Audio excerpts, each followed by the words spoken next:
நீங்கள் பார்த்து கொண்டிருப்பது உங்கள் ரேமா டிவி. இது சத்தியத்திற்கு சாட்சி. ஆண்டவரும் அருமை இரட்சகருமான இயேசு கிறிஸ்துவின் நாமத்தினாலே உங்கள் யாவருக்கும் என்னுடைய அன்பின் வாழ்த்துக்கள். பிரியமானவர்களே, ஆண்டவருடைய அன்பை நாம் விளங்கிக் கொள்ள நமக்கு காலங்கள் போதாது. ஆண்டவருடைய அன்பு அத்தனை ஆழமானது, உயரமானது. ஒரு முறை 4 இளம் ஊழியர்கள் ஒரு இடத்திலே அமர்ந்து ஜெபித்து கொண்டே இருந்தார்கள். ஆண்டவரை ஏற்றுக்கொண்ட புதிதிலே அவர்கள் வைராக்கியமாய் தேவ சமூகத்திலே ஜெபித்தார்கள். அப்படி ஜெபித்து கொண்டே இருந்த பொழுது ஆண்டவர் அந்த 4 பேரில் ஒரு மனிதன் மூலமாக ஆண்டவர் பேசினார். அப்பொழுது அவர் சொன்னார், நீங்கள் தியானிக்கிறதை விட, நீங்கள் என்னை குறித்து யோசிக்கிறதை விட நான் பெரியவர், உங்களை அதிகமாய் நேசிக்கிறேன் என்று சொன்னார். அவர்களால் 4 பேரால் அழுகையை கட்டுப்படுத்த முடியவில்லை. அழுதார்கள். ஆண்டவரே, எங்களையா நேசிக்கிறீர்? எங்களையா நேசிக்கிறீர்?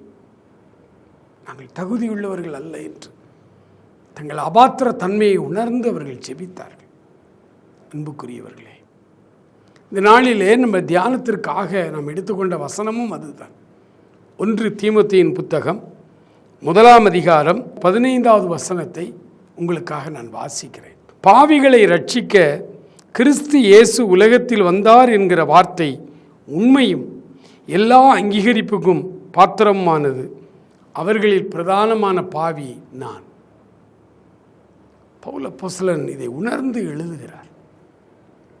பாவிகளை ரட்சிக்க கிறிஸ்து இயேசு இந்த உலகத்திற்கு வந்தார்.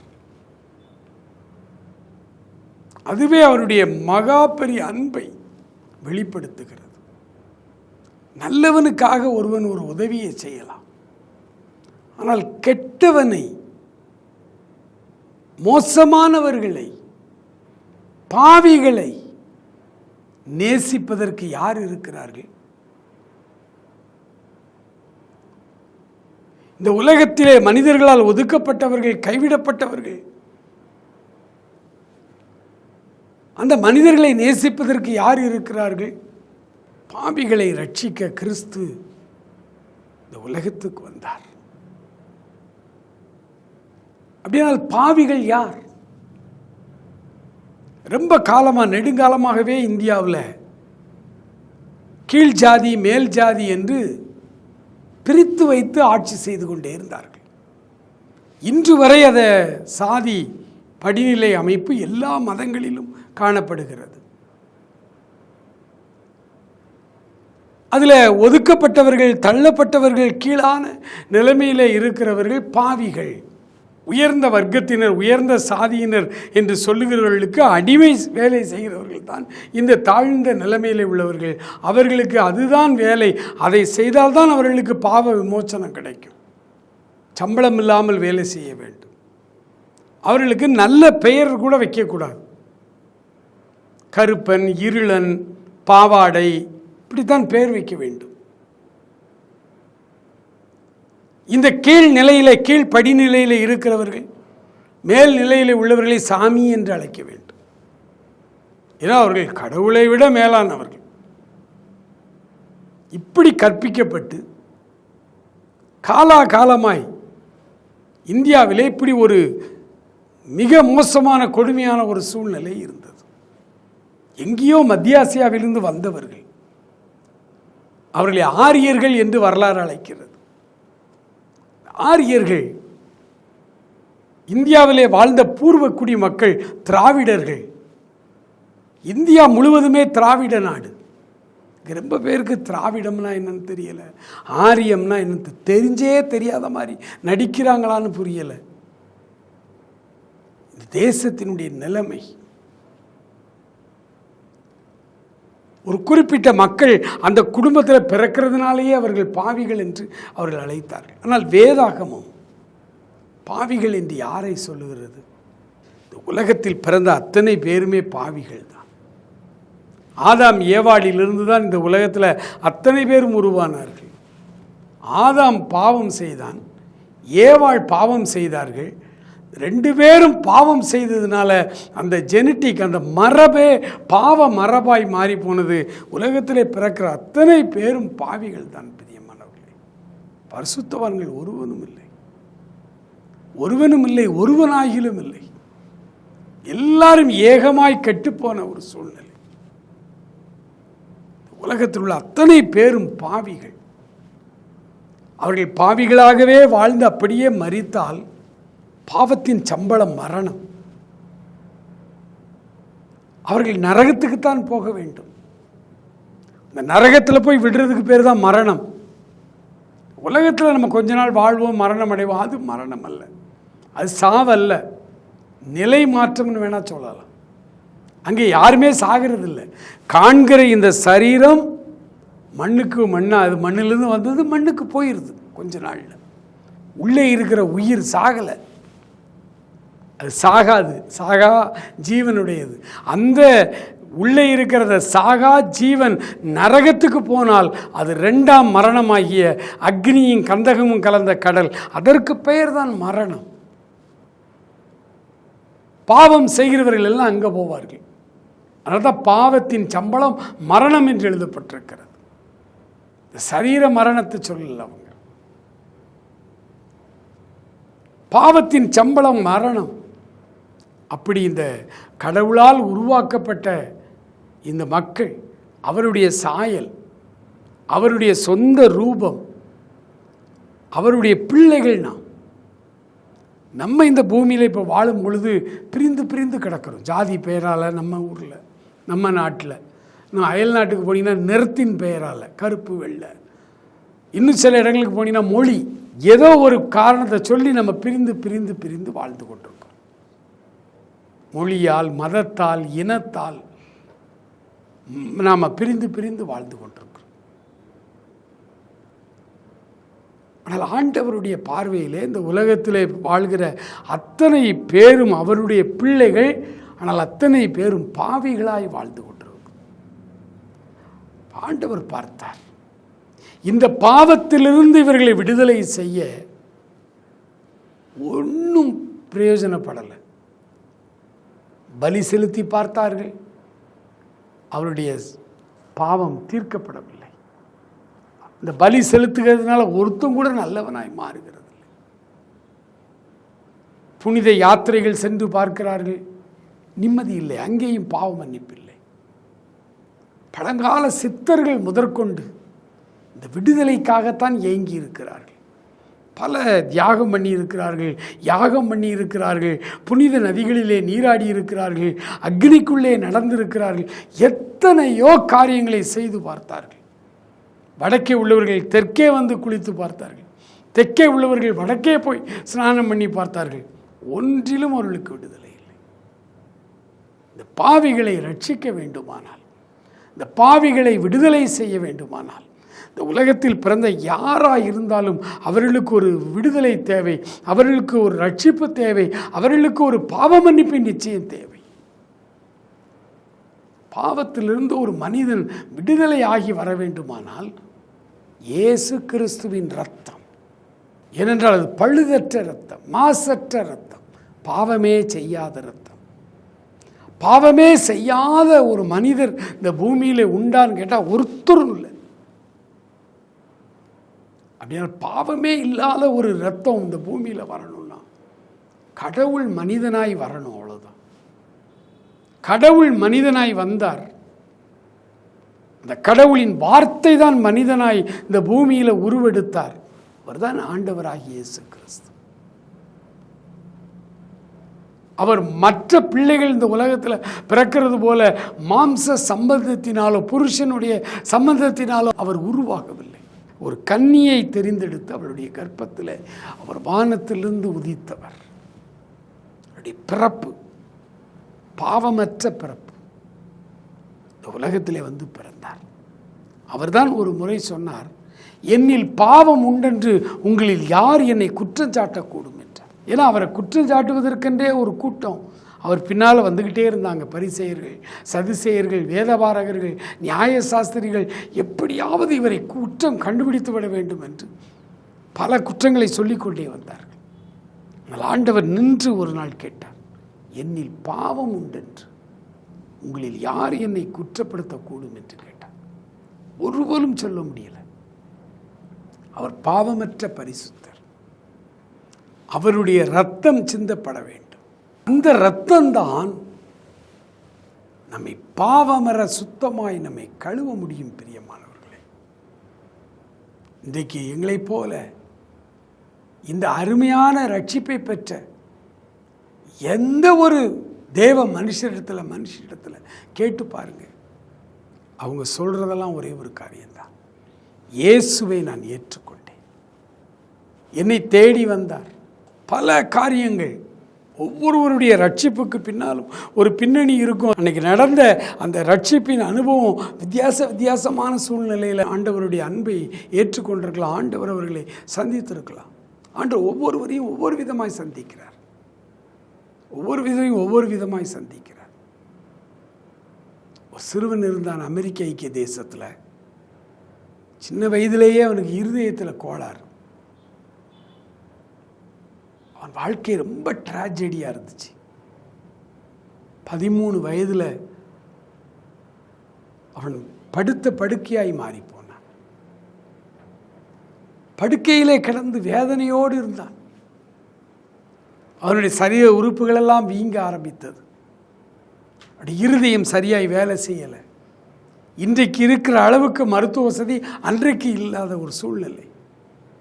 மருத்துவர்கள் அந்த சிறுவனை பார்த்து சொன்னார்கள், தம்பி, இந்த வருட 14வது பிறந்தநாள் அவனுக்கு வருது.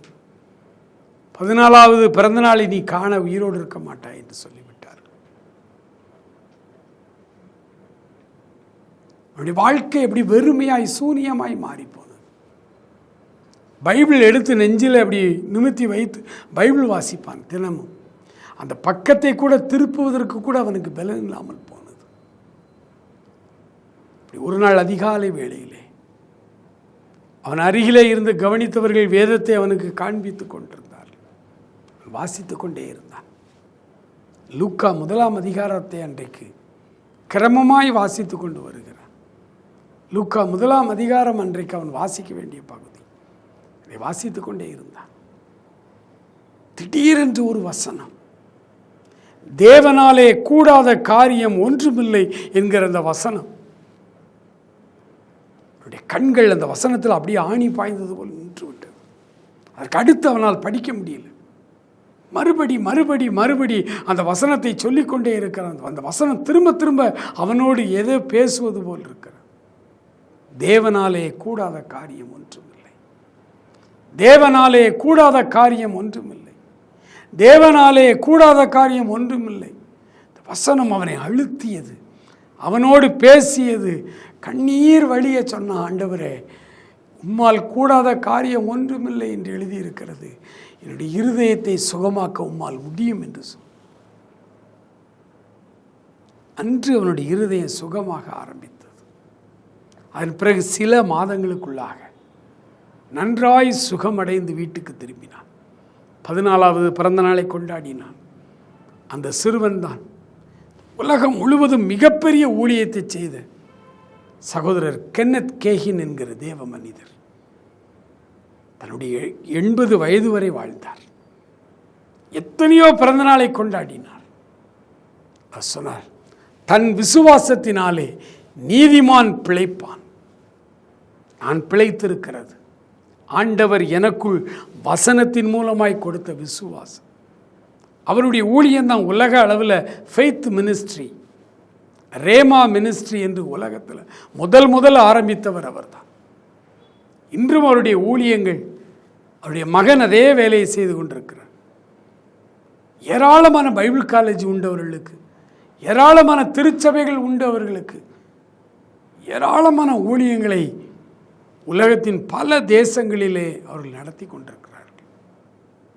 ஒரு சிறுவன் பாவிகளை ரட்சிக்க கிறிஸ்து இயேசு உலகத்திற்கு வந்தார் என்கிற அந்த வார்த்தை எனக்கு அன்பான சகோதரனே, சகோதரி, இந்த வார்த்தைகளை கேட்டுக்கொண்டிருக்கிற உங்களுக்கு இந்த விடுதலை தேவை. உங்களுக்கும் இந்த விடுதலை தேவை. பாவத்திலிருந்து நமக்கு ஒரு விடுதலை தரும் பொழுது ஆண்டவர் நம்முடைய பலவீனங்களை மாற்றுகிறார், நம்முடைய சுகவீனங்களை மாற்றுகிறார், நம்முடைய வியாதிகளை சுமந்து தீர்க்கிற தேவன் அவர். சிலுவையிலே தொங்கும் பொழுது அதை குறித்து ஒரு 600 வருடங்களுக்கு முன்பு ஏசாயா தீர்க்கன் எழுதுகிறார். அவர்தாமே நம்முடைய பலவீனங்களை ஏற்றுக்கொண்டு நம்முடைய துக்கங்களை சுமந்தார். நம்முடைய துக்கங்கள் நிறைய நேரங்களில் நமக்கு ஏன் துக்கம் வருதுன்னே தெரியாது. ஆனால் துக்கமாக இருக்கும் சில நாள். நம்முடைய துக்கங்களை எல்லாம் அவர் தூக்கி சுமந்தார் சிலுவையிலே. நம்முடைய பலவீனங்கள், சுகவீனங்கள், நம்முடைய எல்லா இன்னபிலிட்டிஸையும் ஆண்டவர் சிலுவையிலே தூக்கி சுமந்தார். பிரியமானவர்களே, அந்த இயேசு கிறிஸ்துவினுடைய இரத்தத்தினால பாவங்கள் கழுவப்பட வேண்டும், நம்முடைய அக்கிரமங்கள் கழுவப்பட வேண்டும், நம்முடைய மீறுதல்கள் கழுவப்பட வேண்டும். நம்முடைய வாழ்வு ஒரு புது வாழ்வாய் மாற வேண்டும், புதிய வாழ்வாய் மாறணும். எத்தனையோ தேவ மனிதர்கள், தேவ மனுஷிகள் ஆண்டவர் அற்புதமாய் மாற்றி இருக்கிறார். ஏராளமான மக்கள் ஆண்டவரை சொந்த இரட்சகராய் ஏற்றுக்கொண்டிருக்கிறார்கள். ஆண்டவர் எல்லாருக்கும் தேவை. எப்படி இந்த உலகம் முழுவதும் உள்ள எல்லாருமே பாவிகளாய் இருக்கிறாங்களோ அத்தனை பேருக்கும் இயேசு தேவை. பிரியமானவர்களே, இயேசு இல்லாத வாழ்க்கை ஒரு துக்கம் நிறைந்த வாழ்க்கை. இயேசு இல்லாத வாழ்க்கை ஒரு கௌரவ குறைச்சலான ஒரு வாழ்க்கை. இயேசு இல்லாத வாழ்க்கை ஒரு தரித்திரமான வாழ்க்கை. இயேசு நமக்குள்ளே வரும் பொழுது, அவர் நம்மை ரட்சிக்கும் பொழுது, அவர் நம்மை விடுதலை செய்யும் பொழுது, அவர் நம்முடைய பாவங்களை எல்லாம் மன்னிக்கும் பொழுது நம்முடைய சிந்தனை முதற்கொண்டு முற்றிலுமாய் மாறுகிறது. நம்ம ஒரு புதிய உலகத்துக்குள்ளே ஒரு புது மனிதனாய் பிரவேசிக்கிறது போல ஒரு உணர்வு நமக்குள்ளே உண்டாகிறது. நான் புதிய மனிதனாய் மாறுகிறேன். பழைய மனிதன் இப்பொழுது என்னிடத்தில் இல்லை. பழைய சுபாவங்கள் எனக்கு இல்லை, பழைய எண்ணங்கள், பழைய குணங்கள் எனக்கு இப்போ இல்லை. நான் புது மனிதனாய் மாறி இருக்கிறேன். வேதத்தில் அதுக்கு ஒரு நல்ல உதாரணம் நம்ம எல்லாருக்கும் தெரிந்த ஒரு தேவ மனிதர் அப்போஸ்தலனாகிய பரிசுத்த பவுல். அவரை பரிசுத்த பவுல் என்று நாம் அழைக்கிறோம். காரணம், அவருடைய வாழ்விலே நடந்த அற்புதமான அந்த மாற்றம். ஆண்டவர் பவுலுக்குள் வருவதற்கு முன்பு பவுலுடைய வாழ்க்கை எப்படி இருந்தது, வேதம் தெளிவாய் அதை குறித்து நமக்கு சொல்லுகிறது. இந்த பவுலடியாருக்குள்ளே ஆண்டவர் உள்ளே வந்த பிறகு இவருடைய வாழ்வு தலைகீழாய் மாறுகிறது. யாரை விரோதி என்று நினைத்தாரோ அவரையே பிரசங்கிக்க ஆரம்பித்து விட்டார். பவுலுக்கு ஆண்டவரை பிடிக்காது, இயேசுவை பிடிக்காது. ஆலயங்களை இடிக்கணும், கிறிஸ்தவர்களை கொல்லணும், கிறிஸ்தவர்களை ஜெயிலில் கொண்டு போடணும் அப்படின்னா அதிகாரிகள் இடத்துல பெர்மிஷன் வாங்கி கொண்டு இருந்த ஒரு மனிதர் அவர். அவர் இராணுவத்தை சேர்ந்தவரும் அல்ல, காவல்துறையை சேர்ந்தவரும் அல்ல. ஆனால் அவருக்கு இருந்த வெறுப்பின் காரணமாய் அந்த நாட்டு அரசாங்கத்தினிடத்தில் அனுமதி பெற்று கொண்டிருந்தார். கிறிஸ்தவர்களை கொலை செய்ய, கிறிஸ்தவர்களை ஜெயிலில் கொண்டு போட, கிறிஸ்தவ ஆலயங்களை தகர்க்க அவருக்கு அது அவ்வளோ வெறுப்பு உள்ள ஒரு மனிதனாய் ஆண்டவரை ஏற்றுக்கொள்ளும் முன்பு இருந்தார். இந்த மார்க்கத்தை சேர்ந்த ஸ்திரீகளையும் புருஷர்களையும் இடித்து காவலிலே போடுவித்தான் என்று அவரை குறித்து வேதம் சொல்லுகிறது. ஆனால் இயேசு உள்ளே வந்த பொழுது, இயேசு கிறிஸ்து அவரை சந்தித்து அவரை பாவ மன்னிப்பின் நிச்சயத்தை கொடுத்த பொழுது அவர் வாழ்க்கை 100% மாறி போனது. அவர் தான் பிற்காலத்தில் சொல்றாரு, என்னுடைய பழைய மனிதன், பாவ மனிதன் சிலுவையில் அடிக்கப்பட்டு விட்டான். இனி நான் பிழைத்திருக்கிறது நான் அல்ல, கிறிஸ்துவே என்னில் பிழைத்திருக்கிறார். இனி நான் ஒரு வேலை செய்கிறதில்லை, கிறிஸ்துவே எனக்குள் இருந்து எனக்கான எல்லா பொறுப்பையும் அவர் எடுத்துக்கொள்ளுகிறார். அவர் என்னை ஒரு நாளும் பசியினால் வருந்த விடுவதில்லை, ஒரு நாளும் என்னை தாகத்தால் அலைய விடுவதில்லை, ஒரு நாள் அவர் என்னை குறைச்சலான ஒரு வாழ்க்கையில் நடத்தலை. அவர் என்னை புல்லுள்ள இடங்களிலே மேய்த்து அமர்ந்த தண்ணீர்கள் அண்டையில் அவர் என்னை கொண்டு போய் விடுகிறார் என்று ஆண்டவருடைய வேதம் நமக்கு சொல்லுகிறது. அப்படி ஒரு வாழ்க்கையை ஆண்டவர் இலவசமாய் கேட்கிற ஒவ்வொருவருக்கும் தருவதற்கு ஆயத்தமாயிருக்கிறார். என அன்பானவர்களே, ஒருவேளை பலவிதமான தேவைகளோடும் திட்டங்களோடும் ஆண்டவரிடத்தில் நீங்கள் வேதனையோடு வந்திருக்கலாம். ஒரு காரியம், ஆண்டவருடைய சிலுவை மரணத்தை நோக்கி பாருங்கள். உலகமெங்கும் உள்ளவர்களே, பூமி எங்கும் உள்ளவர்களே, எல்லாரும் என்னை நோக்கி பாருங்கள். அப்பொழுது நீங்கள் விடுதலை செய்யப்படுவீர்கள். நாம் ஆண்டவருக்குள்ளாக ஒரு புது வாழ்வின் அனுபவத்தை பெற்றுக்கொள்ள வந்திருக்கிறோம். நமக்கு பல வியாதிகள், பல குறைவுகள், உலகத்தின் பல காரியங்கள் நமக்கு தேவைப்படுகிறது. ஆனால் அதுக்கெல்லாம் மேலாக நம்மை ரட்சிக்கும்படி அவர் வந்தார். முதலாவது பாவங்களிலிருந்து நாம் முதலாவது விடுதலை அடைய வேண்டும். ஆண்டவருடைய சமூகத்தில் சற்று நேரம் நாம் ஜெபிக்க போகிறோம். முதலாவது ஆண்டவரிடத்திலே வரப்போகிறோம். ஆண்டவரே, எனக்கு இந்த புது வாழ்வின் அனுபவத்தை தாரும். ஆண்டவரே, எத்தனை பேர் உம்முடைய புது வாழ்வை பெற்று மகிழ்ச்சியாய் வாழ்ந்து கொண்டிருக்கிறார்கள்.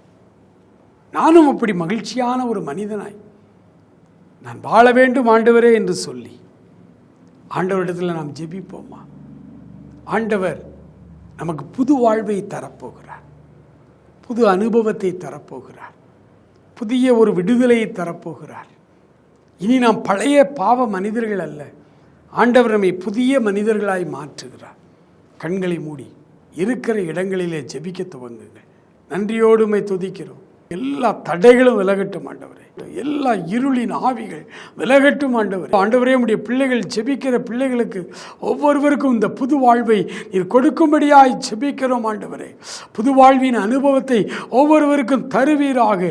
அவர்களை பிடித்திருக்கிற எல்லா சாசின் வல்லமைகள், எல்லா இருளின் வல்லமைகள், எல்லா வலு சர்ப்பத்தின் ஆவிகள் இயேசு கிறிஸ்துவின் நாமத்தினால் ஆண்டவரே உம்முடைய இரத்தத்தை தெளித்து ஜெபிக்கிறோம். எல்லா தடைகளும் இப்பொழுதே விலகும்படிக்கு நாங்கள் மன்றாடுகிறோம். ஆண்டவரே, உம்மால் செய்யக்கூடாத அதிசயமான காரியம் ஒன்றுமில்லை என்று வாசிக்கிறோமே. இப்பொழுது ஆண்டவரே, உடைய பிள்ளைகள் ஒவ்வொருவரையும் தொடுவீராக, உடைய பிரசன்னத்தினால் தொடுவீராக. எல்லா இருளும் அந்தகாரமும் உடைய பிள்ளைகளை விட்டு விலகட்டும் ஆண்டவரே. உடைய தெய்வீக வல்லமைக்கு உடைய பிள்ளைகளை இப்பொழுது ஒப்புக் கொடுக்கிறோம். இயேசுவின் திருப்பெயரால் இப்பொழுதே பாவங்கள் நீங்கி உடைய பிள்ளைகள் புது வாழ்வை பெறட்டும். ஆண்டவரே, உமக்கு நன்றி. சந்தோஷ சமாதானத்தை மறுபடியும் அவர்களுக்கு தாரும் ஆண்டவரே.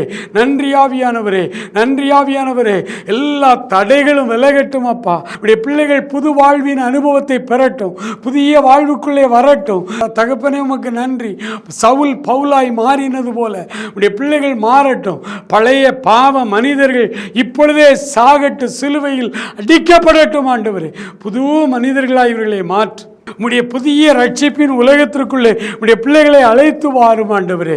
எத்தனை பேரை தொட்டிருக்கிறீரோ அத்தனை பேருடைய வாழ்வும் ஆண்டவரே சந்தோஷமான வாழ்வாய் மாறியிருக்கிற கிருபைகளுக்காய் நன்றி ஆண்டவரே. அவருடைய சரீரத்திலே காணப்படுகிற பலவீனங்கள் இயேசுவின் திருப்பெயரால் இப்பொழுது விலகுவதாக என்று சொல்லி ஜெபிக்கிறோம். The name of Jesus Lord.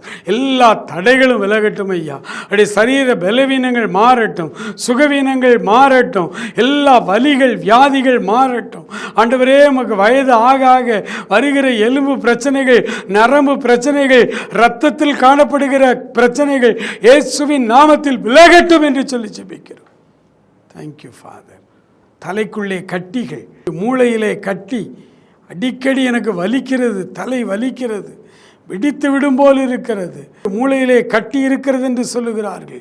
இப்பொழுதே ஆண்டவரே, ஆண்டவரே எல்லா கட்டிகளும் மறையட்டும் என்று சொல்லுகிறோம். ஸ்தோத்திரம். ஏற்றுக்கொண்ட பிள்ளைகளுடைய சரீரத்திலே காணப்படுகிற பலவீனங்கள், சுகவீனங்கள், துக்கங்கள் இயேசுவின் நாமத்தில் மறையட்டும் ஆண்டவரே.